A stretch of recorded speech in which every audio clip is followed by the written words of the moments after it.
suspect that there is volcanic dust over Texas today. Maybe there is, I'm not 100% sure on that, but the atmosphere does look very dark today. And it's not because the clouds are really that thick. The sun is poking through.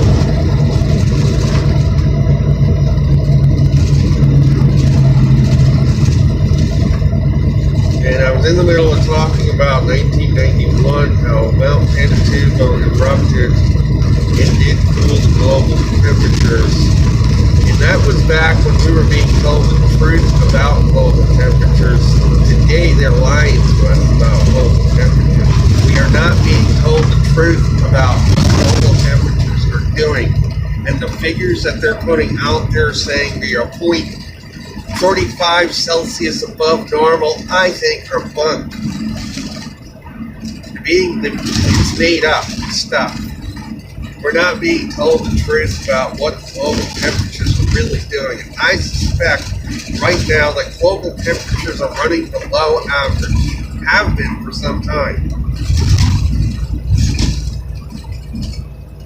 And they're lying to us now, even about the temperature anomalies globally.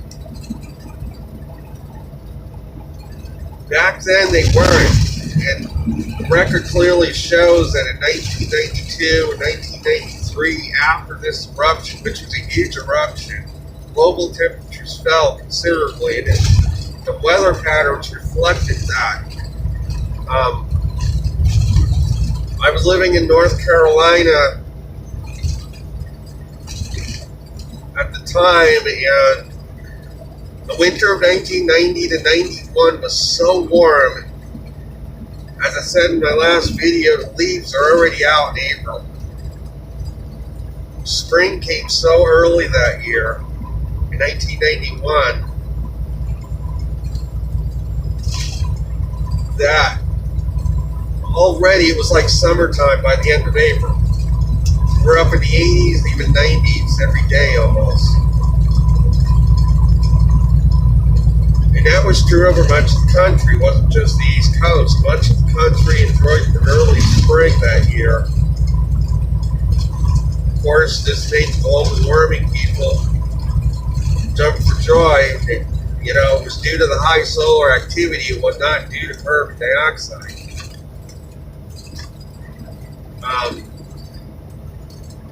But then in 1991, later that year, Mount Panitubo erupted in the Philippines.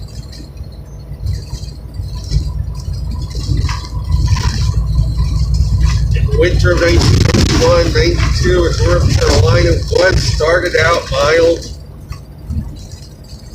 Summer of 91 was very hot. But then, when spring came in 1992, all of a sudden, weather patterns changed and a freeze hit North Carolina all of a sudden. And that was the beginning of the impacts of that eruption. Summer of 1992 was cold and wet in North Carolina. May of 1992, 60 inches of snow fell in the mountains of North Carolina up in the higher elevations. May of 1992. In Asheville, I still remember that day. It was 40 degrees, raining all day.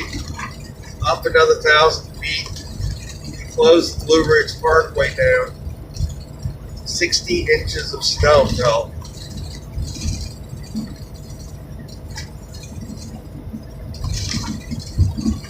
Broke all kinds of records. And that was from the effects of Mount Panitubo, the cooling globally that occurred as a result of that eruption. In the whole summer of 1992, the year my son was born, North Carolina was chilly and wet, cloudy, very dark day after day. The sun hardly ever came out that whole summer, even in North Carolina. Then the winter of 1992-93,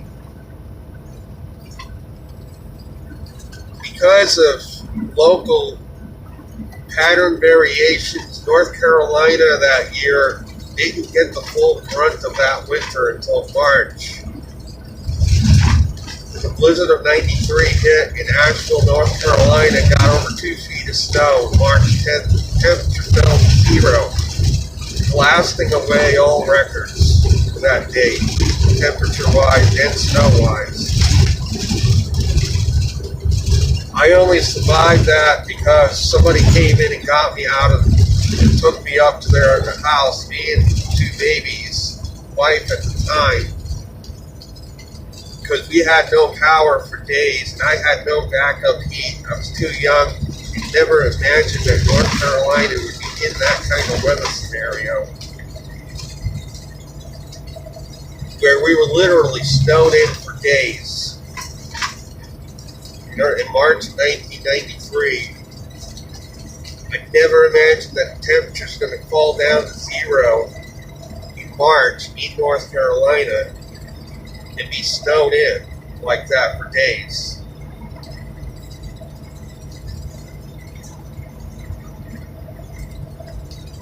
The winter of 1993-94 was another severe winter. Much of the country, from the effects of that eruption. North Carolina got 8 inches of snow in December that winter, 93. And the snow stuck on the ground for 2 weeks.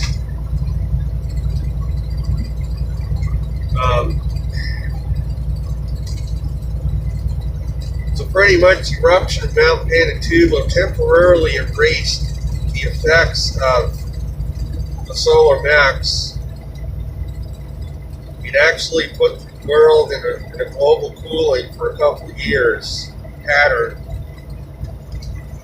which was reflected again in the local weather and how much it changed in just those few years in North Carolina, from having a semi-tropical winter in 1990 to 91 to having a brutal winter storm in March of 93 that almost took my life. It could have. I had no heat.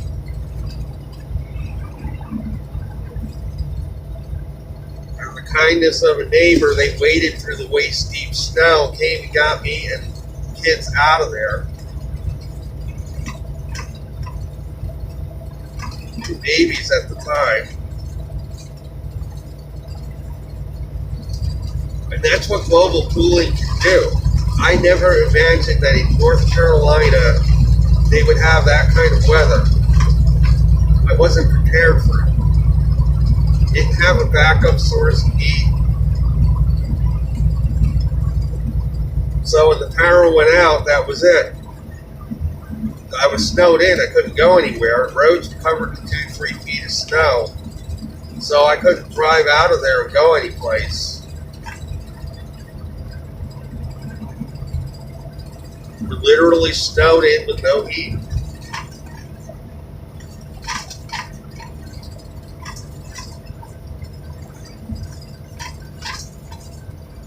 Then as the effects of Panitubo wore off in 1995, things did get warm again after that. But we were in a solar minimum on the 11-year cycle. So in 1995-96, we ended up with another brutal winter because we were in the solar minimum. But then after that, the next maximum hit, the old warmth returned.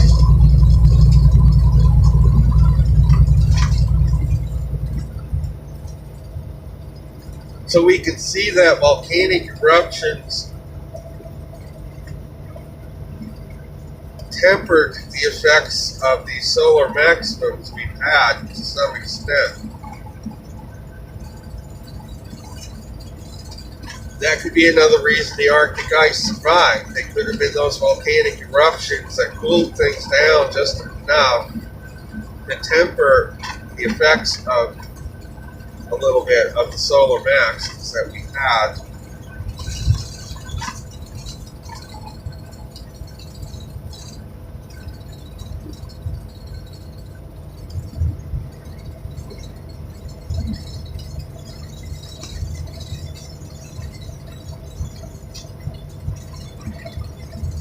So in recent years, we have not had any more major volcanic eruptions. There were not any during the solar max of 2000.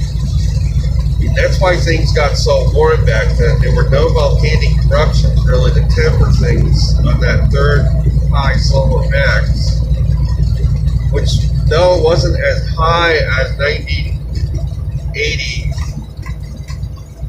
That solar max was a very prolonged, drawn-out maximum. It means the Earth was receiving increased radiation from the sun for a longer, more extended period of time.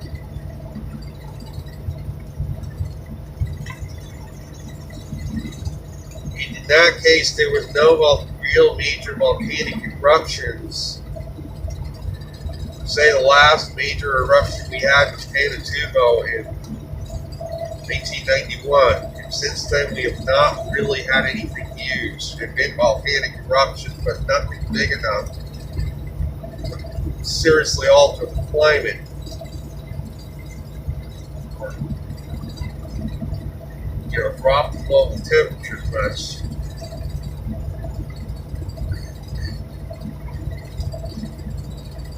So yes, things really got warm during the early 2000s from that other solar max because there were no volcanic eruptions during that period to temper it either.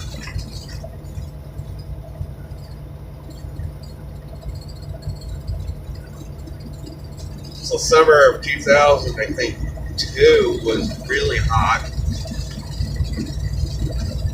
Winter of 2001, 2002 was pretty much a non-winter that year in Maine, where I was living.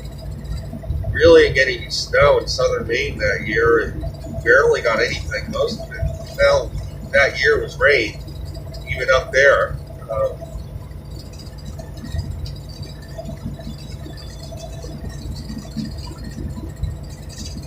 The winter just never really came that year.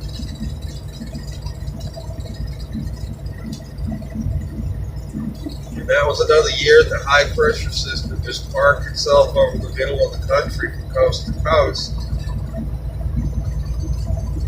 Really, there was not much snow that year. There was not much in the way of winter storms.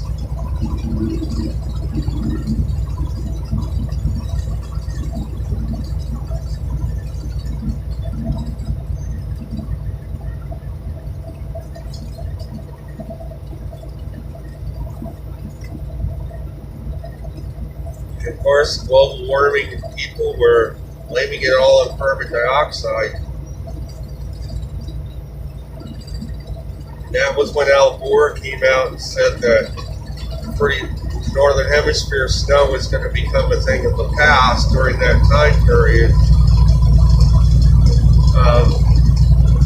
And he would have been right. If there was really true global warming going on, snow would have become a thing of the past in much of the northern hemisphere because of what I described yesterday. That high pressure system doesn't migrate south enough. It's going to ward off any winter storms. It's going to dry out the United States because, especially in the middle of the country, because much of their moisture comes from the winter storms that come through. You don't get those winter storms anymore. They dry out considerably.